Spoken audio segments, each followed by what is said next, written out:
नमस्कार दोस्तों, आप सभी का स्वागत है। मैं हूं Sunil Thakur. Web development tutorial lecture 25 में आज हम करेंगे पीएचपी कॉन्स्टेंट्स एंड ऑपरेटर्स। दोस्तों, कॉन्स्टेंट्स हमारे पास होती हैं फिक्स्ड वैल्यूज जो प्रोग्राम की एग्जीक्यूशन के दौरान चेंज नहीं होंगे। अगर कोई भी ऐसी वैल्यूज जो फिक्स्ड है हम प्रोग्राम में यूज करना चाहते हैं तो हम उनको डिफाइन कर सकते हैं पीएचपी के अंदर। तो उसका हमारे पास सिंटेक्स है डिफाइन, जिसमें हम एक नेम दे देंगे कांस्टेंट को और उसके साथ उसकी वैल्यूज को डिफाइन कर देंगे और उसी वैल्यू को हम जहां पे यूज करना चाहें उसका नेम यूज करके यूज कर सकते हैं। तो चलिए दोस्तों, प्रैक्टिकली स्टार्ट करते हैं।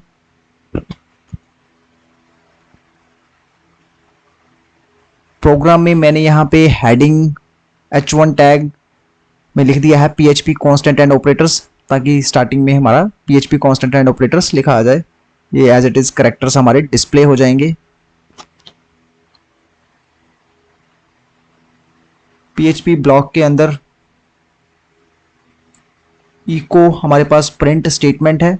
अगर कुछ भी हमें पीएचपी प्रोग्राम के अंदर प्रिंट करना है तो वो हम इको कमांड से कर सकते हैं। ये हमने पहले के प्रोग्राम्स में भी वीडियोस में देखा है।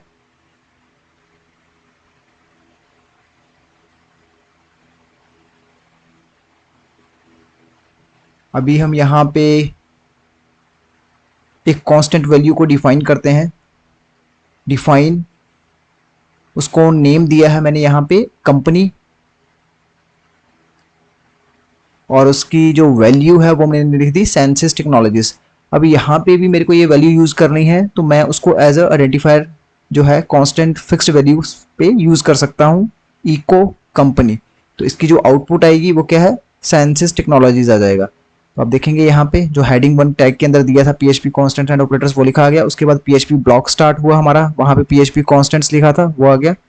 और उसके बाद जो कांस्टेंट डिफाइन करा था हमने उसको नेम दिया था कंपनी और उसकी जो वैल्यू है वो सेंसिस टेक्नोलॉजीज। उसके बाद इको स्टेटमेंट, वहां पे हमने आइडेंटिफायर यूज करा कंपनी, तो उसकी जो वैल्यू है वो हमें डिस्प्ले हो गई है। तो इस तरह से फिक्स्ड वैल्यू को कहीं पे भी प्रोग्राम पे हम यूज कर सकते हैं।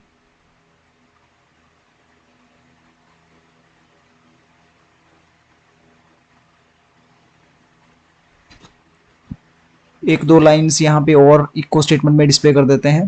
जैसे मैंने यहाँ पे लिख दिया वेलकम टू पीएचपी ट्यूटोरियल और हेलो। तो कहीं पे भी अभी मेरे को लग रहा है कि यहाँ पे भी यूज करना है वो कांस्टेंट की वैल्यूज को, तो मैं वहां पे उसका नेम लिख दूंगा इको कंपनी सेमीकोलन। इसको थोड़ा ब्रेक दे देते हैं।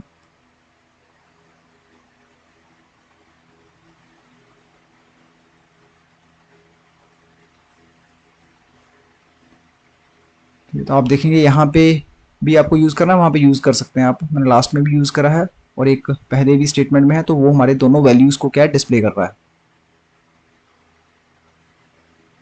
बाकी जितना भी हमारा HTML का कोड है वो हम इको में लगा सकते हैं।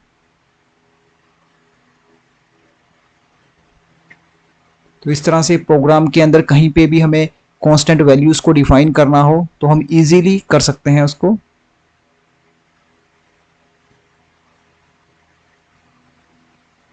अगर किसी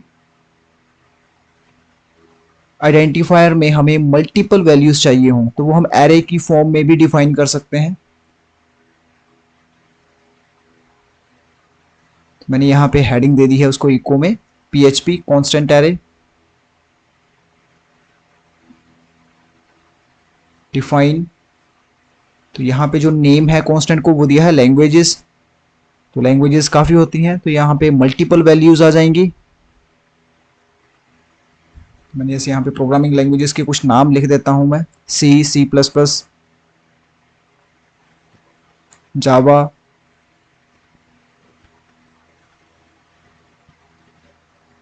पीएचपी। एक और ले लेते हैं पर। तो एरे की फॉर्म में हमने मल्टीपल वैल्यूज डिफाइन कर दी हैं हमारे कांस्टेंट के लिए। जो एरो की वैल्यूज होंगी वो इंडेक्स 0 से स्टार्ट होंगी। लैंग्वेजेस तो एरे ब्रैकेट आ गई, वहां पे हमने लिखा 0, 0 पे हमारा क्या है सी, तो ये पहली वैल्यू होगी, वो इंडेक्स 0 से स्टार्ट होएगा, 1 पे आ जाएगा हमारा सी प्लस प्लस, 2 पे जावा, 3 PHP, 4 पे पर्ल। तो इसको हम थोड़ा चेंज करके भी चेक भी करके देख लेते हैं। मैंने यहाँ पे 1 लिखा जैसे, तो आप देखेंगे सी प्लस प्लस आ गया। इसको थोड़ा अरेंज कर लेते हैं। तो इको स्टेटमेंट में यहाँ पे भी हमें लगे, वहां पे हम ब्रेक टैग यूज कर सकते हैं। 3 इंडेक्स पे हमारे पास है PHP, 4 पे क्या आएगा पर्ल।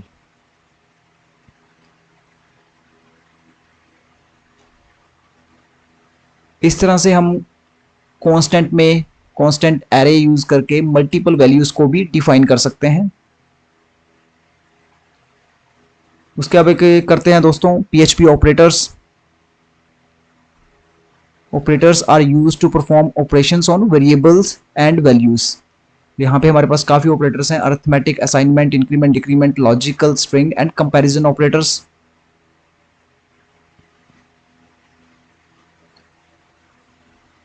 एक प्रोग्राम हम यहाँ पे बनाते हैं जिसमें हम एडिशन, सब्ट्रैक्शन वगैरह कैलकुलेट करते हैं, तो वहां पे हमारे सारे के सारे ऑपरेटर्स भी यूज हो जाएंगे।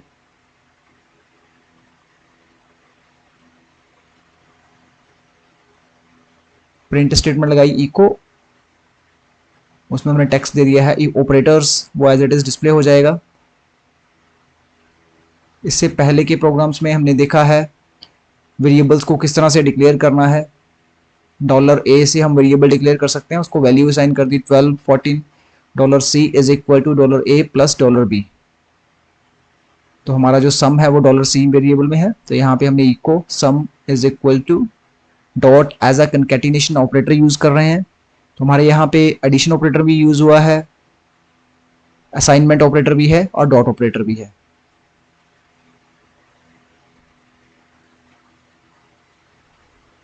तो ऑपरेटर्स को यूज करके हम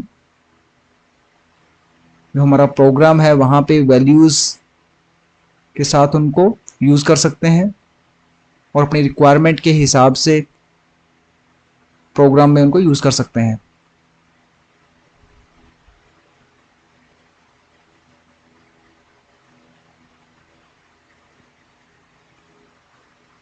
एडिशन ऑपरेटर देखा हमने यहाँ पे। उसके बाद अगर हमें सब्ट्रैक्शन फाइंड आउट करना हो तो एक और वेरिएबल लेते हैं $D is equal to $A minus B। तो A और B में हमारे पास वैल्यू है 12 एंड 14, तो सब्ट्रैक्शन आ गया हमारे पास 2 नंबर का -2।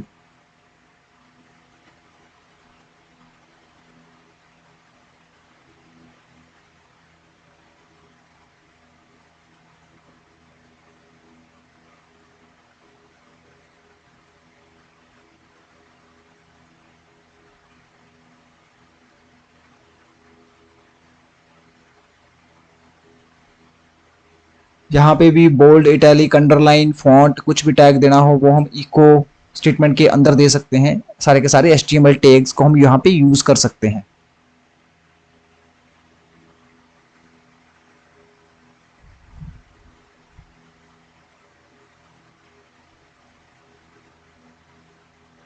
बाकी भी जितने भी ऑपरेटर्स हैं हमारे, मल्टीप्लिकेशन, डिविजन्स, रिलेशनल ऑपरेटर्स, वो हम इनको इस तरह से यूज कर सकते हैं अपने प्रोग्राम के अंदर।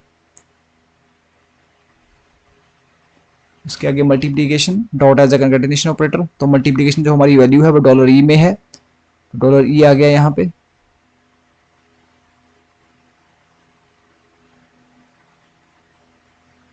डिवीजन भी कैलकुलेट करके देख लेते हैं।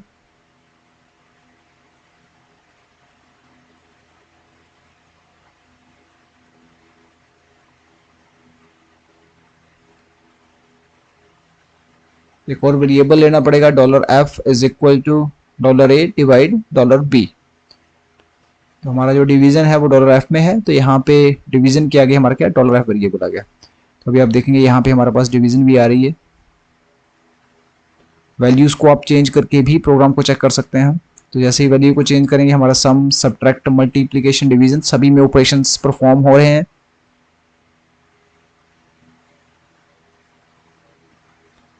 दोस्तों वीडियो को लाइक कर दीजिए और चैनल को अभी तक सब्सक्राइब नहीं किया है तो चैनल को सब्सक्राइब करिए और बेल आइकन जरूर प्रेस करिए और हमारे साथ जुड़े रहिए।